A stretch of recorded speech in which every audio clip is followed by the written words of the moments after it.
Hello friends, welcome to star online academy.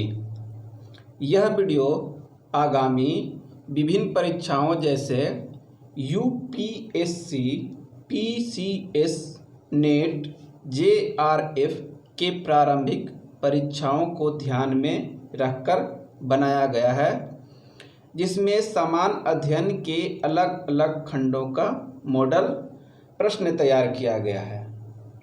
तो दोस्तों, आइए आज का हमारा टॉपिक है भारतीय राज्य व्यवस्था से संबंधित कुछ मॉडल क्वेश्चंस मैं आप लोगों के सामने रख रहा हूं। पहला है, निम्नलिखित में से कौन सा भारतीय संविधान के अंतर्गत सही सुमेलित नहीं है? ए. पंचायती राज भाग 9, बी. नगर पालिकाएं भाग 9 क, सी. सहकारी समितियां भाग 9 ख, डी. अधिकरण भाग 10।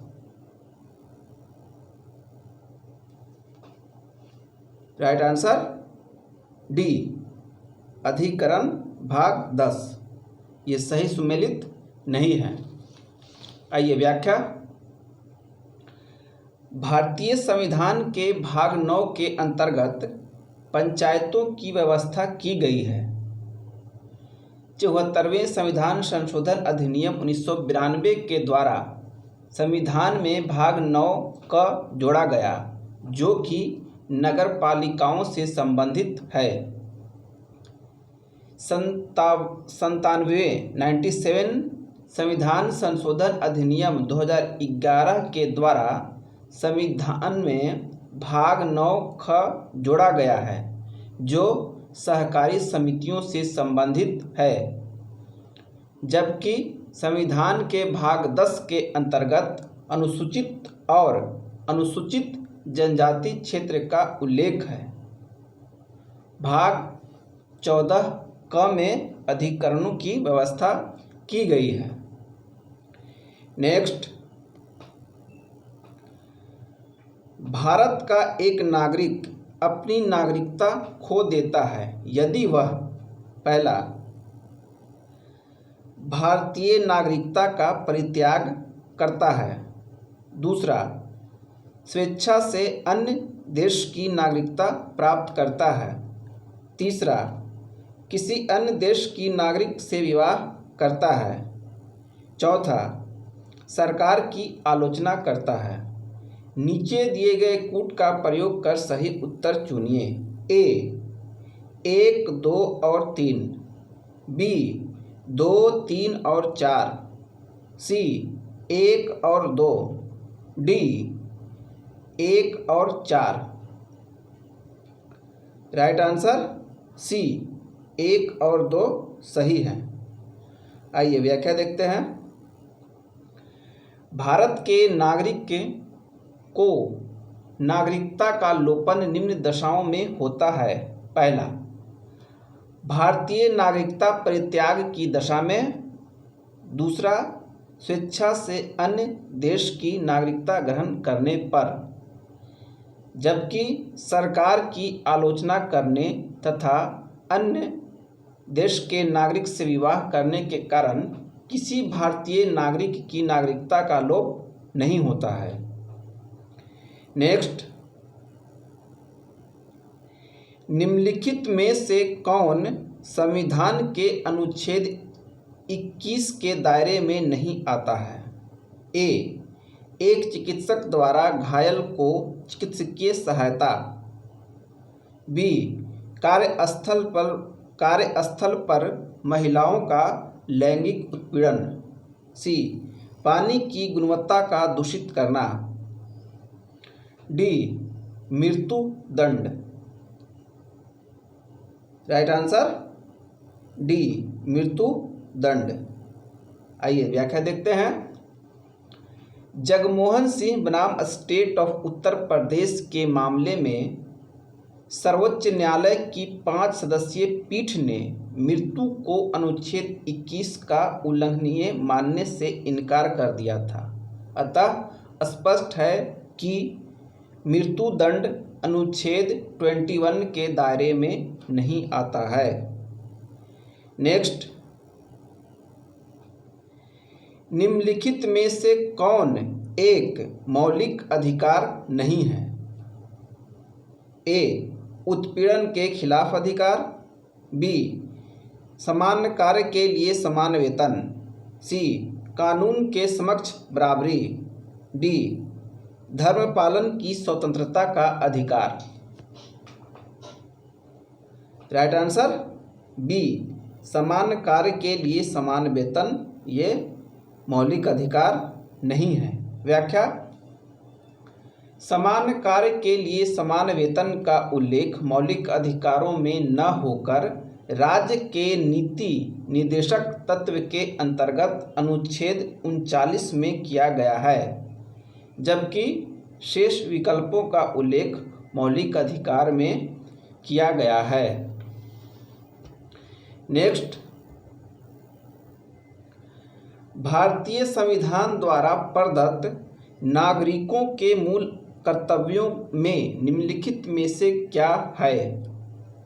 पहला, मिश्रित संस्कृति की समृद्ध विरासत की रक्षा। दूसरा, सामाजिक अन्याय से कमजोर लोगों की रक्षा। तीसरा, वैज्ञानिक मनोदशा और खोज की भावना का विकास। चौथा, वैयक्तिक और सामूहिक कार्यकलापों के सभी क्षेत्रों में उत्कृष्टता के लिए प्रयत्न। निम्नलिखित कूट के आधार पर सही उत्तर चुनिए। ए, केवल 1 और 2। बी, केवल 2। सी, 1, 3 और 4। डी, 1, 2, 3 और 4। राइट आंसर सी, 1, 3 और 4। व्याख्या, सामाजिक अन्याय से कमजोर वर्गों की रक्षा का प्रावधान मूल कर्तव्यों में नहीं शामिल है, जबकि अन्य तीनों प्रावधान मूल कर्तव्य में शामिल है। नेक्स्ट, निम्नलिखित में से किनकी नियुक्ति भारत के राष्ट्रपति द्वारा की जाती है? पहला, वित्त आयोग के अध्यक्ष। दूसरा, योजना आयोग के उपाध्यक्ष। तीसरा, संघ राज्य क्षेत्र का मुख्यमंत्री। नीचे दिए गए कूट से सही उत्तर चुनिए। ए, केवल 1। बी, 1 और 2। सी, 1 और 3। डी, 2 और 3। राइट आंसर सी, 1 और 3। आइए व्याख्या देखते हैं। संविधान के आर्टिकल 280 1 के अनुसार वित्त आयोग के अध्यक्ष की नियुक्ति राष्ट्रपति द्वारा की जाती है। आर्टिकल 239 क 5 के तहत संघ राज्य क्षेत्र के मुख्यमंत्री की नियुक्ति राष्ट्रपति करता है तथा अन्य मंत्रियों की नियुक्ति राष्ट्रपति मुख्यमंत्री की सलाह पर करेगा तथा मंत्री राष्ट्रपति के प्रसाद पर्यंत पद धारण करेंगे। योजना आयोग के उपाध्यक्ष की नियुक्ति प्रधानमंत्री द्वारा की जाती है। नेक्स्ट, उपराष्ट्रपति को उनके पद से निम्न में से किसके प्रस्ताव के द्वारा हटाया जा सकता है? ए, राज्य परिषद के। बी, लोकसभा के। सी, कैबिनेट के। डी, मंत्री परिषद के।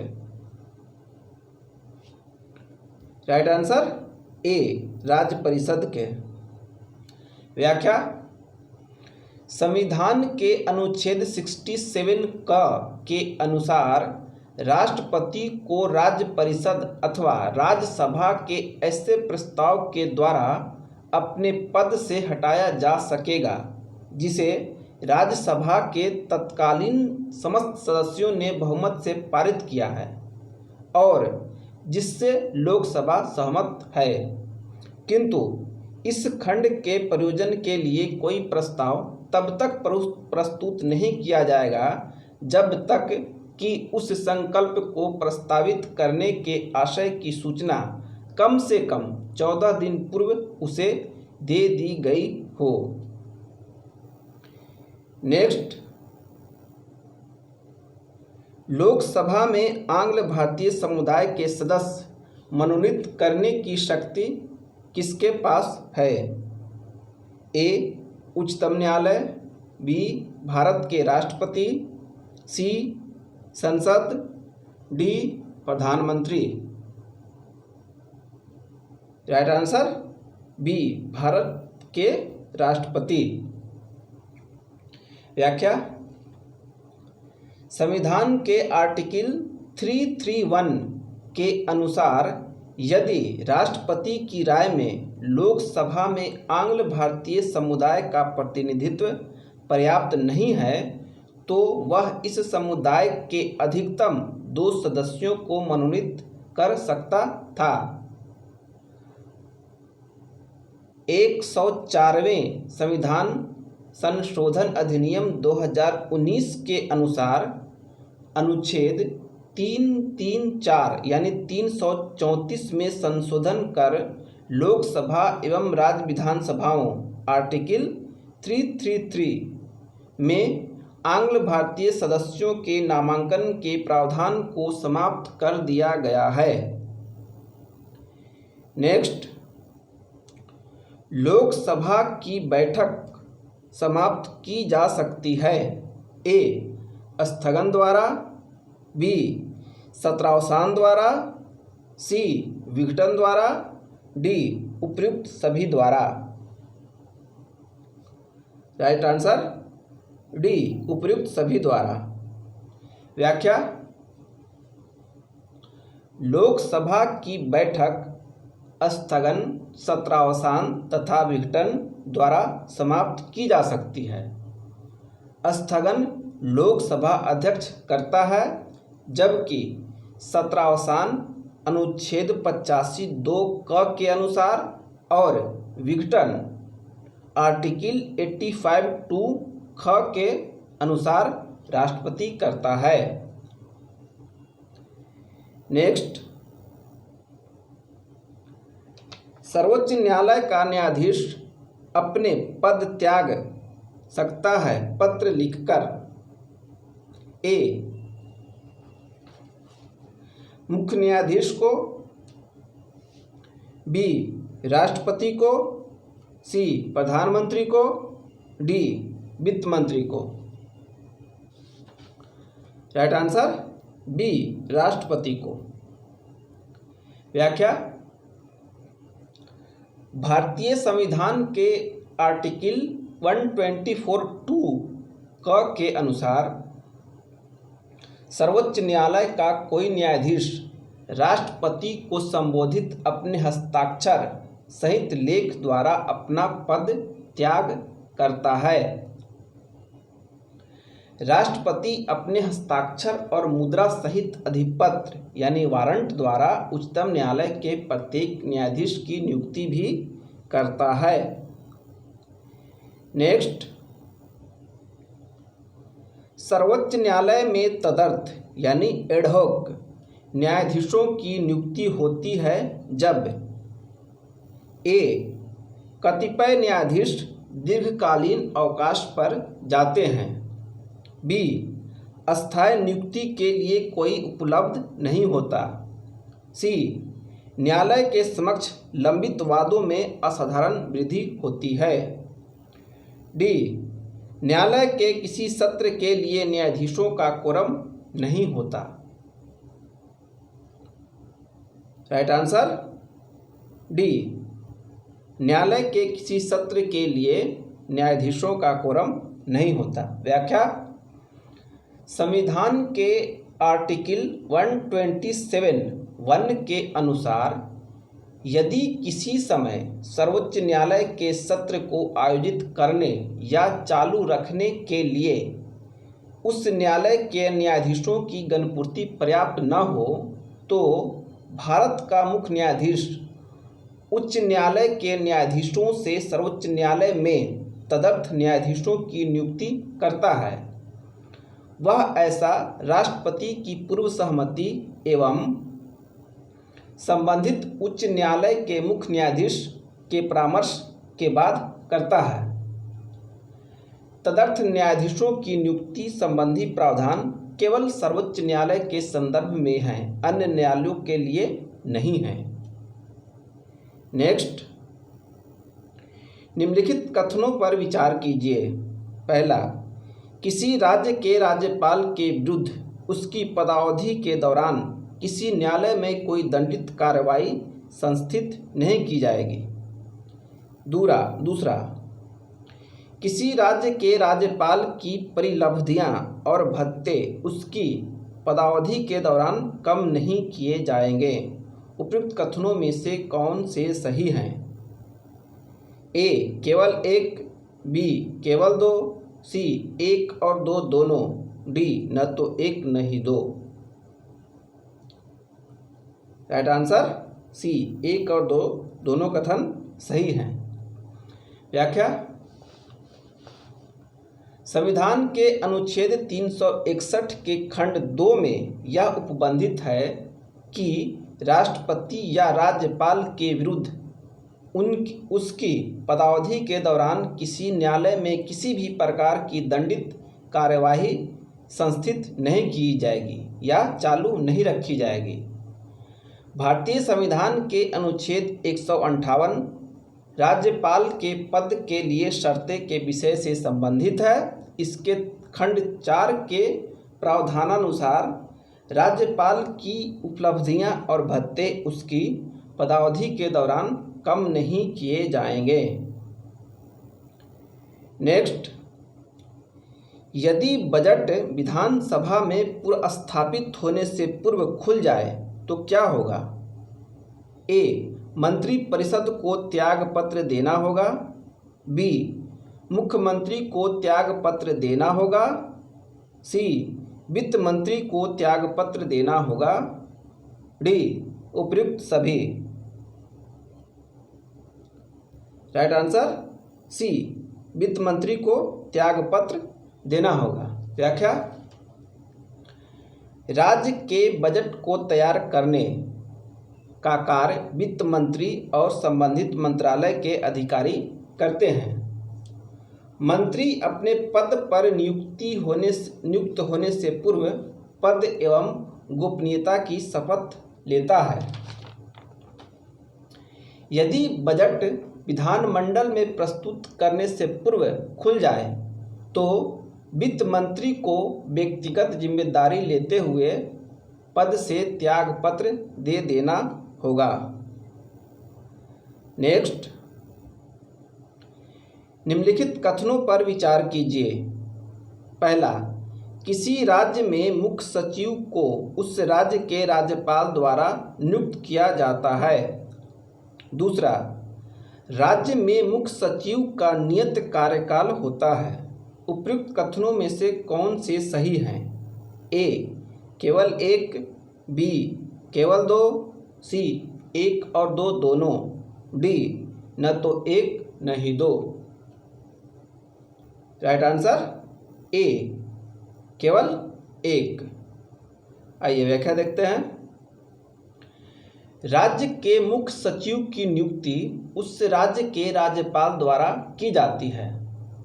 सामान्यतः उसकी नियुक्ति प्रशासनिक पदों पर कार्य के विशद अनुभव, प्रशासनिक प्रतिष्ठा एवं वरीयता आदि के आधार पर की जाती है। मुख्य सचिव का कार्यकाल निश्चित नहीं है। नेक्स्ट, किस आयोग ने अस्थायी अंतरराज्यीय परिषद, जो अंतर सरकारी परिषद के नाम से जानी जाती है, की स्थापना का समर्थन किया? ए, पुंछी आयोग। बी, सरकारिया आयोग। सी, राधाकृष्णन आयोग। डी, मोइली आयोग। राइट आंसर बी, सरकारिया आयोग। व्याख्या, सरकारिया आयोग ने अपनी रिपोर्ट में अस्थायी अंतर्राज्यीय परिषद की स्थापना का समर्थन किया था। इसी के अनुसरण में मई 1990 में संविधान के अनुच्छेद 263 के तहत राष्ट्रपति के आदेश के माध्यम से प्रधानमंत्री की अध्यक्षता में एक अंतर्राज्य परिषद का गठन किया गया। नेक्स्ट, प्रायः किसकी सलाह पर राज्य में राष्ट्रपति शासन लागू किया जाता है? ए. मुख्यमंत्री, B. Legislative assembly, C. Governor, D.